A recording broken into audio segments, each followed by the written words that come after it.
મિત્રો હર હર મહાદેવના સીતારામ આપણે આવી ગયા છે સોનાની નગરી દ્વારકામાં. બેટ દ્વારકાની અંદર સોનાની નગરી આવેલી છે. તો જો અમે ફેમિલી સાથે બધા આવી ગયા છે. અમારા દિલીપભાઈ, અક્ષય બધા આવી ગયા છે.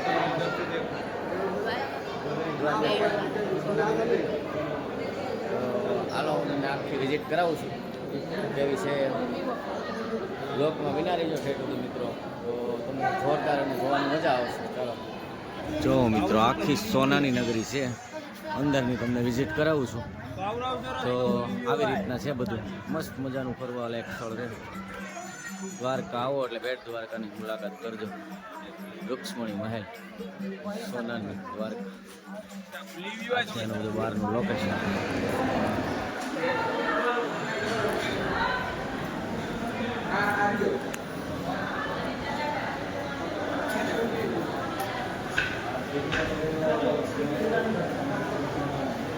આને કહેવાય સોનાની નગરી મિત્રો. એક કરવા આવો ને એટલે મજા જ આવ્યા કરે. જો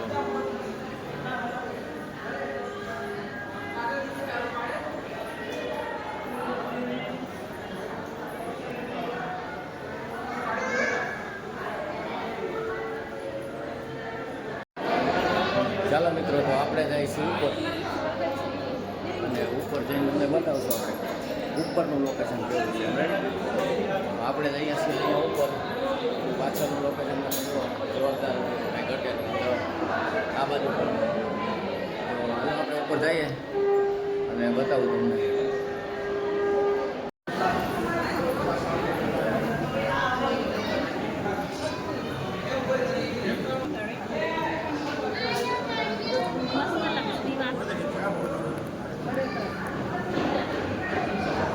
જો મિત્રો, કૃષ્ણ ભગવાન સરસના નીચે બેઠા છે. લક્ષ્મીનારાયણને આ બધા મંદિરો છે. આ બધા માતાજીઓ છે. વિદ્યા લક્ષ્મી છે, મહાલક્ષ્મી છે, ગજલક્ષ્મી છે, વૈદ્યલક્ષ્મી છે, અષ્ટલક્ષ્મી છે.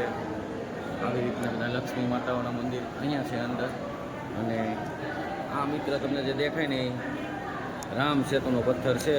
અમે એક ફરવા આવ્યા ત્યારે તારતો હતો.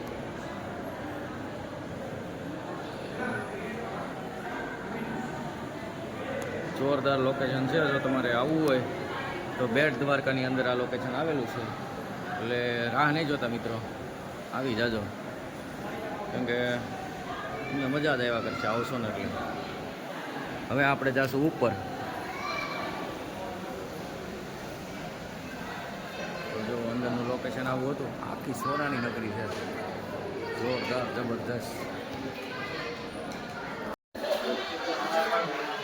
આવજો નગરી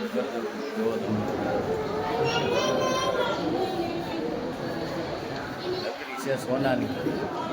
દર્શન કરવા તો આવવું જ પડશે. તો અમે પણ આવ્યા છીએ અને તમે પણ આવજો.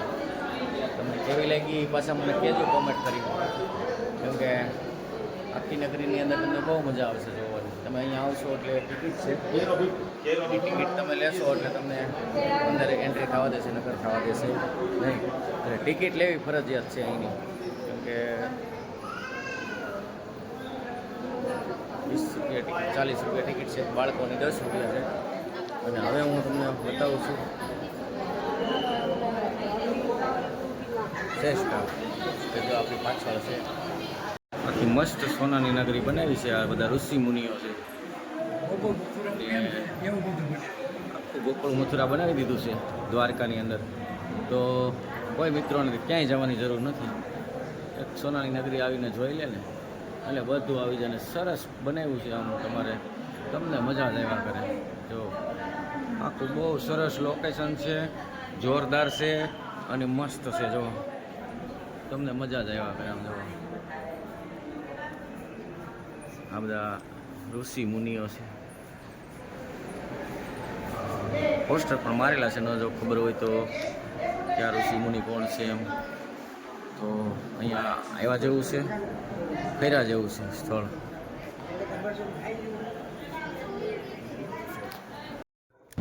ચલો મિત્રો, રાધે રાધે, જય શ્રી કૃષ્ણ. આપણે હવે બીજા ભાગમાં પાછું બતાવશું. કેમ કે આ વિડીયો બહુ મોટો થઈ જાય એમાં. તો એટલે માટે આપણે એટલેથી આપણે પૂરું કરીએ છીએ. તો રાધે રાધે. તો અહીંયા છે બધા શ્રી કૃષ્ણ. જય દ્વારકાધીશની જય. ચાલો બેટ દ્વારકાની આપણે બીજી સફર ચાલુ કરશું.